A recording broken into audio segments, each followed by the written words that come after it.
Penderitaan adalah kata yang paling tidak diminati oleh siapapun. Jika saya tanya pada siapapun, maukah kamu menderita? Setiap orang akan berkata pertanyaan yang sangat bodoh. Tidak ada satu orang pun yang ingin menderita dalam kehidupannya. Nah, tapi tahukah saudara, seringkali penderitaan bukanlah keadaan, tetapi penderitaan adalah sebuah keputusan. Dan mungkin ketika saudara mendengar kalimat itu, saudara berkata, bagaimana penderitaan bukan keadaan tapi sebuah keputusan? Karena ada banyak orang yang melalui penderitaan tetapi tidak menderita. Artinya apa? Artinya bahwa di tengah masa-masa sukar yang harus dia hadapi, dia anggap itu sekolah, dia anggap itu pelajaran, dianggap itu sebagai sebuah masa di mana dia dapat naik lebih tinggi, dia dapat menjadi orang yang lebih berhikmat, dia dapat menjadi orang yang lebih dewasa, karena penderitaan menuntun dia pada kemuliaan yang akan datang. Tetapi sebaliknya, ada orang yang di tengah penderitaan justru lari ke narkoba, di tengah penderitaan justru rumah tangganya hancur, di tengah penderitaan justru hidupnya menjadi kacau, bahkan di tengah penderitaan dia lari ke dukun dan meninggalkan Tuhan dalam hidupnya. Berarti saudaraku yang kasih dalam Tuhan, penderitaan itu bukan sebuah keadaan, tapi lebih pada keputusan. Meskipun kita melewati penderitaan, tapi kalau kita mengambil keputusan untuk tidak menderita, tetapi tetap mengandalkan Tuhan, tetap belajar dari tengah penderitaan, maka penderitaan akan menjadi sekolah yang luar biasa untuk menjadikan kita orang-orang percaya yang berada dalam jalan kemuliaannya Tuhan. Haleluya. Selamat datang dalam program kita hari ini, Harinya Tuhan, sebuah program rohani yang kembali mengingatkan kepada kita betapa pentingnya kita menjadikan firman Tuhan sebagai dasar keseharian hidup kita. Karena selama kita menjadikan firman Tuhan sebagai dasar keseharian hidup kita, langkah-langkah ke depan kita penuh dengan kemenangan, mujizat, dan perkara-perkara yang besar. Haleluya. Dan dalam program ini kita sedang membahas tentang makna penderitaan. Karena saudaraku yang kasih dalam Tuhan, hidup Kristen memang tidak bisa dipisahkan dari penderitaan. Saya tidak bilang hidup Kristen adalah hidup yang menderita, tapi yang saya katakan bahwa hidup Kristen tidak bisa dipisahkan dari penderitaan. Ada banyak orang dalam imannya dia berharap untuk tidak melalui penderitaan. Tapi tahukah saudara bahwa penderitaan itu baik buat kita? Penderitaan itu selalu ada gunanya buat kita. Bahkan penderitaan yang kita hadapi seringkali akan menuntun kita pada kemuliaan yang luar biasa yang akan kita terima dalam kasih setia anugerah yang luar biasa. Haleluya. Nah, saudara yang kasih dalam Tuhan, dalam pembahasan tentang makna penderitaan ini, kita sedang membahas dari Ibrani pasal 2, mulai dari ayat yang ke-10, kita pelajari Ibrani 2 ayat 10 sampai 18. Demikian firman Tuhan. Sebab memang sesuai dengan keadaan Allah yang baginya dan olehnya segala sesuatu dijadikan, yaitu Allah yang membawa banyak orang kepada kemuliaan, juga menyempurnakan Yesus yang memimpin mereka kepada keselamatan dengan, perhatikan baik, penderitaan. Sebab ia yang menguduskan dan mereka yang dikuduskan, mereka semua berasal dari satu. Itulah sebabnya ia tidak malu menyebut mereka saudara. Katanya, aku akan memberitakan namamu kepada saudara-saudaraku dan memuji-muji engkau di tengah-tengah jemaat. Dan lagi, aku akan menaruh kepercayaan kepadanya. Dan lagi, sesungguhnya inilah aku dan anak-anak yang telah diberikan Allah kepadaku. Karena anak-anak itu adalah anak-anak dari darah dan daging, maka ia juga menjadi sama dengan mereka dan mendapat bagian dalam keadaan mereka, supaya oleh kematiannya ia memusnahkan dia, yaitu iblis, yang berkuasa atas maut, dan supaya dengan jalan demikian ia membebaskan mereka yang seumur hidupnya berada dalam perhambaan oleh karena takutnya kepada maut.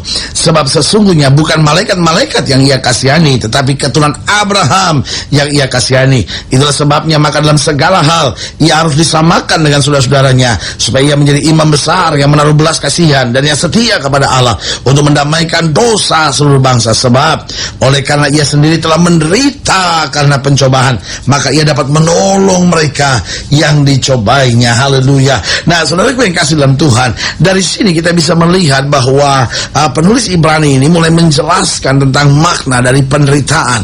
Dijelaskan bahwa tidak seharusnya penderitaan ini membuat orang hancur, tidak seharusnya penderitaan memisahkan manusia dari Allah, tidak seharusnya penderitaan membuat seorang binasa dalam jalannya. Tapi dalam ayat bacaan ini kita belajar tentang makna penderitaan yang luar biasa itu.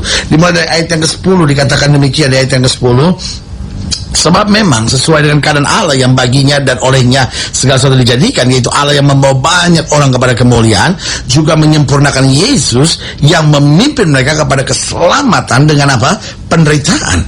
Jadi saudara yang kasih dalam Tuhan, dari ayat bacaan ini yang pertama kita pelajari apa makna penderitaan.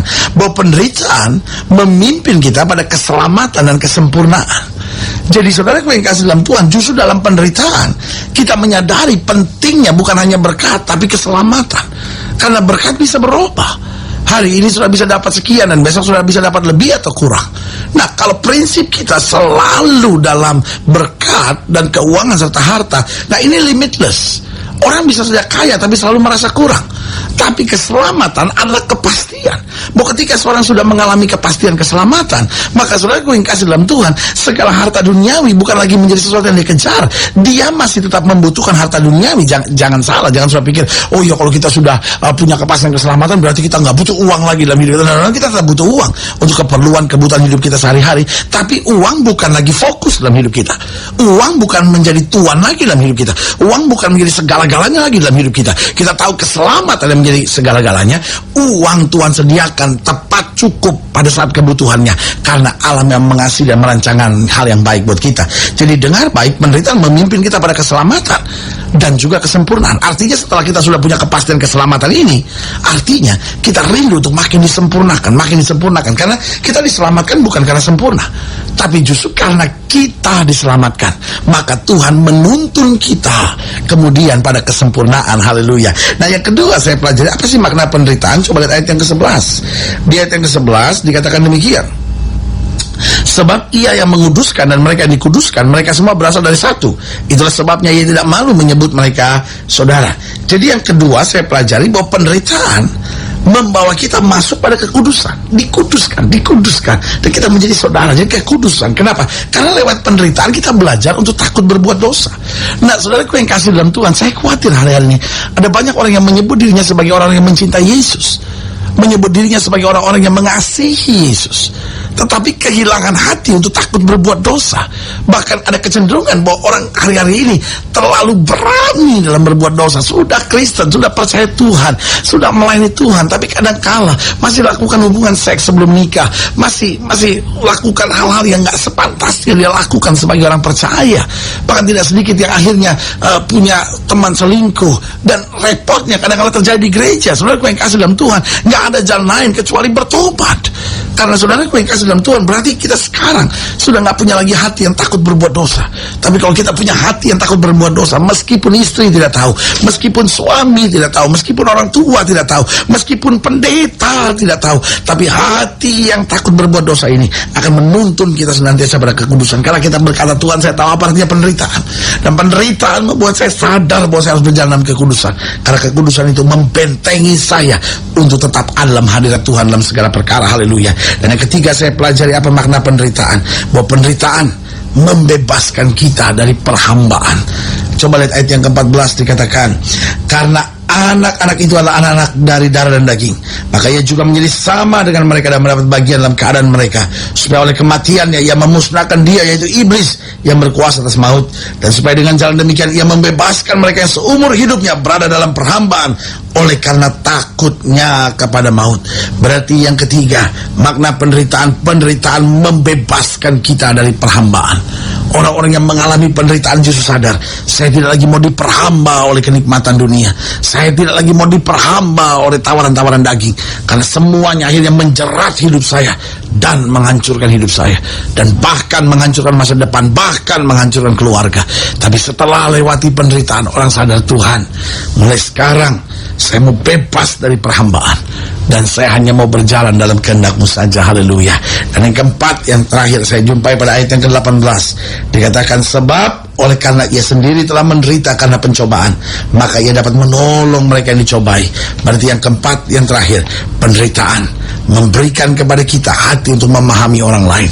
Jadi Alkitab berkata, karena justru Yesus telah mengalami pencobaan itu, maka ia dapat menolong mereka yang dicobai. Artinya apa? Artinya justru karena kita lewati penderitaan, kita dapat mengerti orang lain. Suami-suami yang pernah lewati penderitaan akan mengerti istrinya. Istri-istri yang lewati penderitaan akan dapat mudah mengerti suaminya. Sehingga Orang-orang yang lewati penderitaan akan belajar menghargai orang lain, akan belajar hidup mengasihi orang lain, akan belajar untuk menerima orang lain apa adanya. Tetapi orang-orang yang justru menghindari penderitaan, orang-orang yang jauh dari penderitaan, orang-orang ini akan menjadi orang-orang yang egois, kepala batu, dan mau menang sendiri. Tapi sebagai hamba Allah, saya mau ingatkan, jangan menangis di tengah penderitaan, tetapi kuatkan hati. Memang berat, memang sukar, tapi tegarkan jiwa dan bilang, Tuhan pegang tangan saya, sehingga kalaupun saya lewati penderitaan, saya tetap mengalami kasih setia Tuhan yang luar biasa. Paulus dan Silas ada di dalam penjara. Penderitaan harus dihadapi, tetapi bukan air mata dan jerit tangis yang terjadi dalam penjara, tapi justru pujian penyembahan kepada Tuhan yang terjadi. Dan Alkitab berkata, sendi-sendi penjara itu goncang, kemuliaan Tuhan turun. Saudaraku, kita bisa saja melewati penderitaan, tapi kita bukan orang-orang yang menderita, karena kasih setia Tuhan mengerjakan perkara yang dahsyat dan luar biasa. Haleluya. Nah, saudaraku yang kasih dalam Tuhan, kalau saudara ingin dilayani lebih jauh, hubungi kami melalui telepon, hubungi kami melalui surat, kunjungi website kami, karena kami ada untuk membawa Bapak Ibu Saudara senantiasa lebih dekat pada Tuhan dan mengalami kasih kuasa mujizat yang luar biasa. Haleluya. Secara khusus melalui program ini juga saya mau berdoa buat setiap saudara yang sakit, setiap saudara yang berbeban berat, karena saya percaya bahwa bagi Allah tidak ada perkara yang mustahil. Saudara-saudara yang sedang melewati penderitaan, atau saudara-saudara yang sedang lari dari penderitaan, atau saudara-saudara yang mungkin sedang berkata, Tuhan, penderitaan terlalu berat buat saya, lalu saudara ingin didoakan secara khusus, saudara boleh taruh tangan kanan saudara di dada, dan kita akan berdoa. Mari kita berdoa. Bapa, dalam nama Yesus, hamba berdoa buat yang sakit, hamba doa buat yang berbeban berat, hamba doa buat setiap mereka yang sedang menghadapi masa-masa yang sukar, karena hamba percaya bahwa bagi Allah tidak ada perkara yang mustahil. Bapa, melalui program ini hamba berdoa di dalam nama Yesus, Tuhan jamah yang sakit Tuhan sembuhkan, yang lemah Tuhan kuatkan, rumah tangga yang sedang goncang Tuhan pulihkan, orang-orang muda yang sedang hidup tanpa arah Bapa Tuhan bangkitkan kembali, bahkan mereka yang sedang menghadapi masa-masa penderitaan yang berat, di dalam nama Yesus mujizat anugerah kuasa Tuhan boleh terjadi, karena kami percaya selama Tuhan memegang tangan kami, kemenangan, berkat, dan mujizat menjadi bagian dalam hidup kami. Haleluya. Di dalam nama Yesus kami berdoa. Haleluya. Amin. Saudara yang kasih dalam Tuhan, kita sudah berdoa. Ingat, Allah tidak pernah lalai menepati janjinya. Ini saatnya buat kita untuk bangkit bersemangat, bersuka cita dalam menghadapi segala perkara, karena Kristus sumber kemenangan kita, Kristus sumber sukacita kita, Kristus pokok pujian kita, dan bersama Dia kita tidak akan goyah. Doa saya menyertai saudara. Sampai berjumpa pada program berikut, dan jangan lupa jadikan hari ini harinya Tuhan.